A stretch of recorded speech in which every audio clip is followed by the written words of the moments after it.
Bonjour les amis, j'espère que vous allez bien. Aujourd'hui, je vous retrouve pour un nouveau tuto. Si vous ne me connaissez pas encore, je vous souhaite la bienvenue sur ma chaîne YouTube. N'hésitez pas à prendre la carte de fidélité. Pour cela, c'est très simple, il vous suffit d'appuyer sur le bouton rouge s'abonner et d'activer la petite cloche qui se trouve juste à côté. Ainsi, vous allez recevoir une notification dès que je publie une nouvelle vidéo et vous serez au courant de tout. Vous pouvez également rejoindre mon groupe Facebook Les Tutos Couture d'Aurore pour disposer de tous les patrons gratuits. Je vous mets également le lien dans la description. À tout moment, vous pouvez liker cette vidéo, le petit pouce est juste ici, me laisser un commentaire. Toutes ces petites actions récompensent mon travail et mon courage. Donc aujourd'hui, nous allons coudre un petit portefeuille. Le voici juste ici. Il n'est pas sans vous rappeler ce petit rabat, la trousse que nous avons cousue précédemment et qui vous a beaucoup plu. Je vous remets également le lien dans la description. Si vous voulez également tout ce qui est repère de couture à la machine, je vais passer du coup un peu plus vite sur ces points vu qu'on les a déjà bien vus dans le tuto précédent. Là, je vais vous montrer à chaque fois chaque étape de couture, mais sans forcément vous montrer ce qu'il se passe à la machine. Voilà, donc pour ce qui est du patron, il n'y en aura qu'un seul à télécharger. C'est celui-ci. Il s'agit du rabat, vu que c'est bon, un peu plus dur avec les arrondis de le dessiner soi-même. Je vous fournis donc le patron. Pour ce qui est du reste des dimensions, elles seront directement dans le tutoriel. Les marges de couture sont ici comprises. Donc ensuite, là on est proche de la fête des mères, donc ça peut vraiment être une idée cadeau sympa pour vos mamans. Et par exemple, si vous voulez plutôt faire le portefeuille pour un homme, ce que je vous propose, c'est de simplement faire un rabat, voilà. Un petit rabat rectangulaire en prenant la même dimension là, ici qui est de 20 cm, ça donnera un côté plus masculin. Voilà, je pense que ça suffira pour l'adapter pour les papas. Alors maintenant, on découvre tout de suite l'intérieur de ce portefeuille. Dans le détail, donc il a ce joli petit rabat, il se ferme par une pression aimantée. Et à l'intérieur, on peut vraiment y mettre tout ce qu'il faut, c'est-à-dire ici 6 cartes en tout. Et derrière, vous allez pouvoir mettre les papiers importants comme le permis de conduire, la carte grise, tout ce qui est un peu plus grand, carte d'identité. Ici, vous avez une poche pour mettre vos billets et ici, une poche zippée pour mettre vos petites pièces. Pour ce qui est de la poche zippée, pareil, je vous remets un tuto technique dans la barre de description si vraiment vous n'en avez jamais fait ou sinon les détails dans la vidéo vont suffire. Et bien voilà, j'espère qu'il vous plaît, je le trouve très sympa. Ensuite, dernière petite chose, au début, je l'ai fait que d'une seule couleur en fait. Il était complètement uni et j'étais vraiment pas contente du résultat. Donc, j'ai décidé d'y ajouter un rabat de couleur. Donc, c'est pour ça que tout le long de la vidéo, vous allez le voir en uni. Mais je vous explique en début de vidéo comment le fabriquer en 2 tons car je trouve qu'il est plus sympa comme ça, mais si vous voulez tout uni, vous pourrez également le faire. Je vous donne vraiment tous les détails dans la vidéo. Alors c'est parti, pas besoin d'un mot de plus, on y va. Voilà le patron que vous allez pouvoir télécharger. Il faudra l'imprimer à échelle 100%. Vous avez pour ça là, le carré de vérification et à titre indicatif, cette mesure doit faire 20 cm. Vous allez ensuite en découper soigneusement tout le tour. Ensuite, la deuxième pièce dont patron dont vous allez avoir besoin, c'est un rectangle de 20 cm sur 22 cm. Vous allez donc découper le rabat, la pièce rabat 2 fois et la pièce rectangulaire 2 fois également. Puis vous allez découper 2 fois la pièce rabat dans du thermocollant, puis thermocoller vos 2 pièces en enlevant 1 cm pour ne pas avoir trop d'épaisseur au niveau du thermocollant. Une fois que vous aurez thermocollé vos pièces, vous n'avez plus qu'à poser votre pièce rabat endroit contre votre deuxième pièce rectangulaire. Et vous allez faire une couture sur toute la longueur à 1 cm du bord. Ensuite, vous n'aurez plus qu'à ouvrir vos marges de couture et faire une piqûre à 2 mm du bord pour bien plaquer la couture. Et vous ferez ça sur vos 2 pièces. Ainsi, vous aurez un portefeuille en 2 tons avec 2 couleurs différentes, contrairement à ici dans le tuto. Et donc, si vous voulez un portefeuille uni, vous allez simplement enlever 1 cm à votre pièce rabat et directement l'attacher à votre pièce rectangulaire qui fera dans ce cas 20 cm sur 21 pour l'avoir en une seule couleur et en une seule pièce. Nous allons commencer par garder notre pièce doublure. Et vous allez couper 3 rectangles de 10 cm sur 20 cm afin de faire votre poche zippée. Vous allez pour cela prendre un premier rectangle et le placer endroit contre le deuxième rectangle, puis tracer une ligne. Puis vous allez tracer un rectangle de 16 cm sur 1 cm en vous éloignant de 2 cm des bords. Et ensuite, au centre de votre rectangle de 16 cm sur 1 cm, vous allez pouvoir tracer une ligne, puis 2 triangles dans chaque coin. Il vous suffira ensuite de coudre tout le tour de ce rectangle. Si vous n'avez jamais fait de poche zippée, je vous invite à aller voir mon tuto technique que je vous mets dans la description de la vidéo. Voilà où nous en sommes, on a cousu tout le tour du petit rectangle et nous allons maintenant plier comme ceci notre pièce en deux et découper le long de la ligne centrale que nous avons tracée. Et ensuite, on découpera les petits triangles. Vous vous approcherez au plus près du bord possible, vous verrez mieux de l'autre côté, désolé là j'étais mal placée. On s'approche vraiment au plus près du bord, mais surtout sans découper notre couture que l'on a fait tout le tour. Plus on s'approchera du bord pour découper les petits triangles, plus ce sera joli quand nous allons repasser comme ceci le tissu à l'intérieur afin de placer nos 2 pièces envers contre envers. Vous repassez simplement par la petite fenêtre votre tissu et vous allez bien tout écarter. Je vous conseille d'utiliser le fer à repasser et d'ouvrir en même temps les petites coutures intérieures pour vraiment avoir de jolies lignes et que tout se place bien. Donc là j'ai un petit peu de mal parce que la marge de couture est petite et que je n'ai pas d'ongles. Et après voilà, vous voyez, je l'ouvre comme ceci vraiment à l'intérieur, ça m'aidera à bien placer ma petite fenêtre ensuite.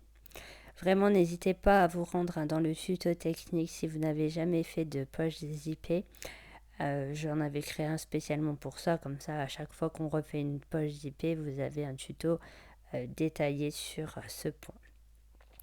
Vous pouvez ensuite, une fois que vos tissus sont bien passés pour avoir une jolie petite fenêtre, passer un coup de fer à repasser. Alors moi j'ai essayé, mais vu que c'est de la suédine, c'était un peu compliqué, donc finalement j'ai pas passé au fer à repasser, mais l'idéal c'est vraiment de tout bien aplatir au fer pour que ce soit le plus joli possible.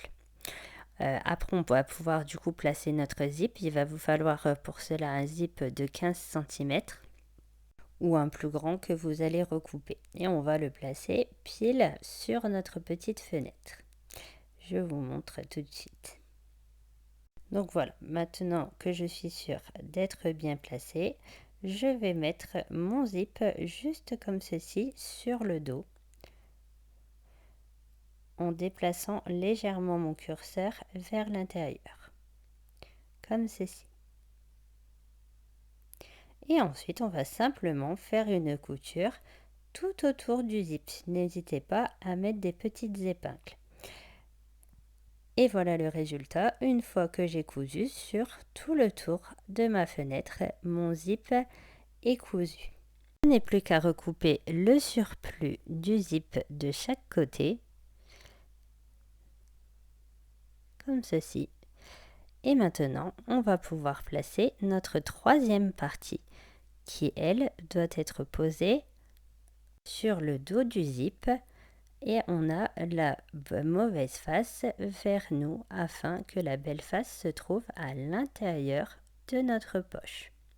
comme ceci. Vous voyez, une fois que je me pose, j'ouvre et j'ai la belle face qui se trouve à l'intérieur. On va maintenant pouvoir coudre tout le tour à 7 mm du bord en faisant attention de ne pas prendre la première partie dans la couture, afin de coudre uniquement l'intérieur de la poche. Puis vous allez pouvoir maintenant former deux ourlets de 5 mm que vous allez rentrer comme ceci à l'intérieur et on va coudre sur toute la longueur afin d'avoir un bord bien fini. Voilà le résultat obtenu une fois que j'ai cousu mon ourlet à 2 mm du bord. Maintenant, nous allons pouvoir placer notre broche. Pour cela, vous allez vous placer à 10 cm et demi par rapport au bas de votre tissu doublure. Une fois que vous êtes bien placé, vous allez mettre deux petites pinces sur le bord, au niveau du haut. Puis, nous allons faire comme tout à l'heure. On va rentrer 2 fois 5 mm vers l'intérieur pour faire l'ourlet du bas. Vous pouvez pour cela tracer, si vous le souhaitez, deux lignes de 5 mm pour vous aider. Je rentre 2 fois 5 mm et ensuite je vais coudre sur toute la longueur. Voilà le résultat obtenu. Une fois que j'ai cousu mon ourlet sur le bas à 2 mm du bord, à ce stade, les côtés ne sont pas attachés, juste le bas. Et maintenant, je remets les petites pinces et cette fois, je vais coudre les deux petits côtés à 2 mm du bord également. Et j'aurai une poche comme ceci, ma poche zippée et à la fois une poche plaquée sur le dos en ayant cousu les deux petits côtés après avoir fait l'ourlet du bas. Notre poche zippée est maintenant terminée. Nous allons pouvoir passer à la poche plaquée avec porte-carte. Pour cela, vous allez couper un grand rectangle de 20 cm ici sur le bas sur 22 cm de hauteur. Vous allez ensuite couper 3 morceaux dans du simili-cuir. Un morceau de 20 cm par 8, un second morceau de 20 cm par 6,5 et enfin un dernier morceau de 5 cm de hauteur sur 20 cm. Attention, si vous utilisez du coton, il faudra doubler toutes les pièces. Maintenant, on va prendre donc notre premier morceau de 20 cm par 22 et tracer une ligne de 1 cm de chaque côté. Ensuite, vous allez pouvoir plier ce morceau en deux afin qu'il soit bien endroit contre endroit et faire une couture directement sur votre trait, sur toute la longueur en n'oubliant pas le point d'arrêt au début et à la fin. Voilà le résultat obtenu une fois que j'ai cousu sur toute la longueur. Je recoupe maintenant l'excédent de marge de couture, j'enlève à peu près la moitié et ensuite je vais pouvoir passer mon morceau sur l'endroit. Ensuite je place correctement ma poche et je vais ensuite, une fois que je l'ai bien aplati, faire une couture à 2 mm sur le haut et également sur le bas. Vous pouvez passer pour aplatir avec votre ongle ou directement avec le fer à repasser. Là, avec la suédine, j'évite le fer à repasser. Une fois que vous avez fait votre couture à 2 mm sur ce morceau sur le bas et sur le haut, vous pouvez placer le premier morceau de simili-cuir de 20 cm par 8 cm. Vous vous placez bien sur le bas de votre rectangle. Et ensuite, par rapport au haut du rectangle de simili-cuir, vous faites un trait à 4 cm. Et vous passez ensuite une couture directement sur votre trait. Voilà le résultat obtenu une fois que j'ai cousu directement sur mon trait. Maintenant, je place mon deuxième morceau de simili-cuir directement sur le bas du premier. Et je repars du haut du morceau de 6 cm et demi et je fais encore une fois un trait à 4 cm et je passe une couture directement sur ce trait.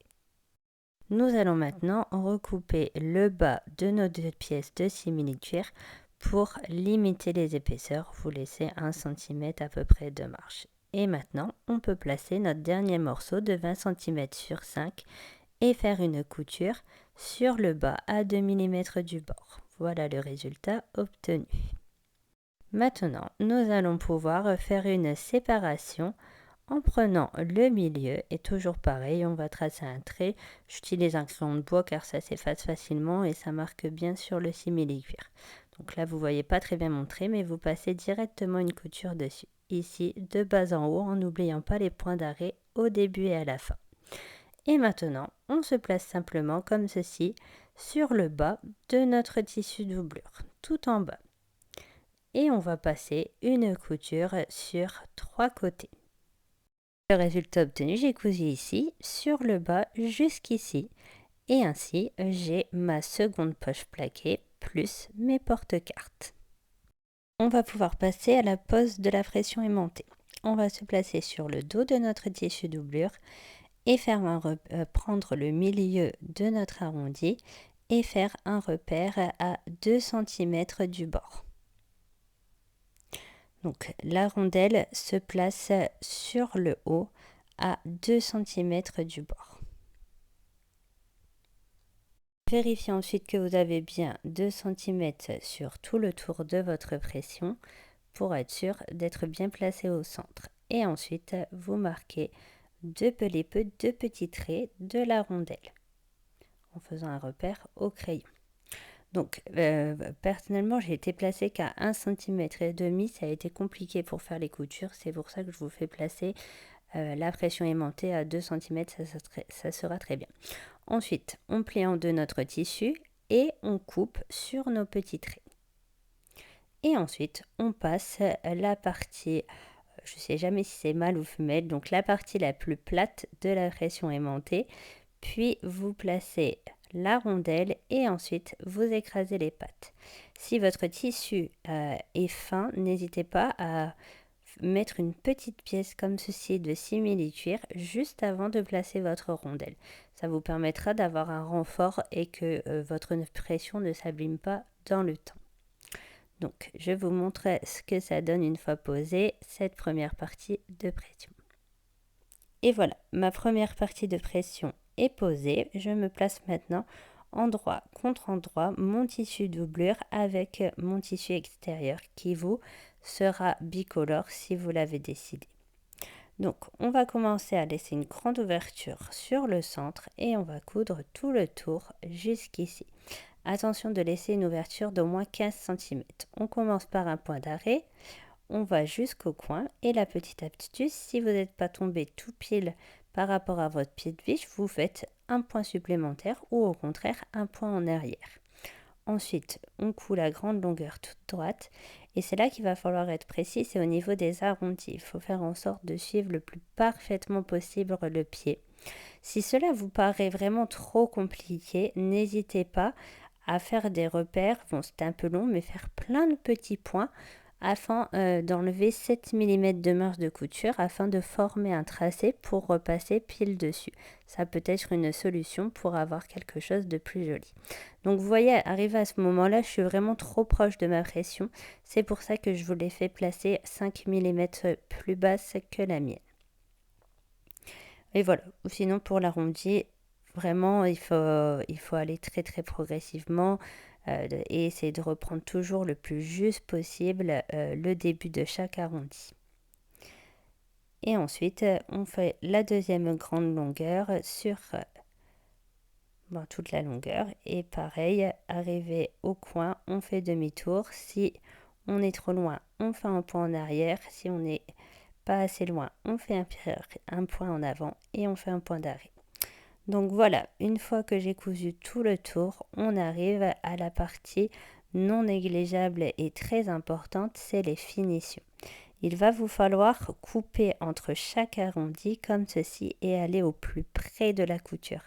C'est comme ça que vos angles n'en vont pas passer et vont pouvoir être jolis. Et ensuite, on passe le ciseau canteur pour réduire les marges de moitié. C'est ça qui va nous permettre de vraiment avoir des beaux arrondis. Il ne faut pas négliger ces finitions. Une fois que les arrondis sont crantés, on va ensuite enlever le surplus dans l'angle. Donc ne confondez pas avec la couture, on a une couture de maintien et la couture à 7 mm du bord. C'est au niveau de la couture à 7 mm du bord qu'il faut enlever le surplus d'angle. Et ensuite, on va retourner très progressivement. Et idéalement, voilà, il va falloir, vu qu'on ne va pas surpiquer tout le tour, il va falloir essayer d'aplatir un maximum avec le fer à repasser. Si vous avez utilisé du simili-cuir comme moi, n'hésitez pas du coup à mettre un papier cuisson entre votre simili-cuir et votre fer à repasser pour pouvoir tout bien aplatir. Et ensuite, voilà, à l'aide de l'accessoire à confection d'angles, comme d'habitude, on fait en sorte de faire ressortir les angles au maximum. Donc voilà pourquoi en fait moi finalement après j'ai rajouté une sorte de chaussette au-dessus de mon rabat je le trouve vraiment trop monotone en uni. Et en plus de ça, avec le simili-cuir, en plus qu'il est beige, ça va vraiment empêcher d'avoir de jolis angles dans les arrondis. Donc c'est pour ça que c'est mieux d'utiliser le coton. Voilà, c'est ça aussi, faire un premier essai. On ne peut pas toujours être convaincu du premier coup. Une fois que vos angles sont bien ressortis, on va pouvoir maintenant replier comme ceci notre portefeuille, bien se placer sur les côtés et faire un repère pour placer notre seconde partie de pression aimantée. Alors c'est à ce moment-là qu'il ne faut pas se tromper et faire vraiment le repère le plus juste possible. Et ensuite, par rapport à votre petit point, n'hésitez pas vraiment à vérifier avec une règle que vous êtes bien centré avant de faire les petits traits grâce à votre rondelle. Donc là, comme tout à l'heure, on place la rondelle, donc le rond de la rondelle doit être pile sur le petit repère que l'on a fait. On se place de sorte à avoir vraiment pile sur notre repère le rond central et ensuite on fait les deux petits traits comme tout à l'heure. Puis ici, vous ferez attention de pincer bien sûr qu'un seul tissu et vous ferez comme tout à l'heure, deux petites entailles. Vous placez ensuite votre rondelle. Avant d'écraser les pattes de votre rondelle, vérifiez que tout s'accorde bien et ensuite vous pouvez sceller votre petite rondelle. On n'a plus qu'à fermer le bas et faire une couture sur toute la longueur. N'hésitez pas à le faire comme moi ici en deux coutures. Donc je me suis un peu éloignée du bord et ensuite j'ai continué ma couture vu qu'il y a beaucoup d'épaisseur. J'ai pas démarré en fait tout à fait au bord. Après j'ai fait des points en arrière, j'ai arrêté ma couture, puis je l'ai reprise. Et là je viens jusqu'au bout et je n'oublie pas mon point d'arrêt. Pareil, si vous avez du mal à aller jusqu'au bout, n'hésitez pas à le faire en deux coutures. Tadam! Et voilà le résultat une fois que vous avez fini votre couture sur toute la longueur. J'espère vraiment que ce tuto vous a plu. Si c'est le cas, ne partez pas sans le petit pouce. Laissez-moi un commentaire, c'est toujours un plaisir de vous lire. Et moi, je vous dis à bientôt pour un nouveau tuto. Bye bye!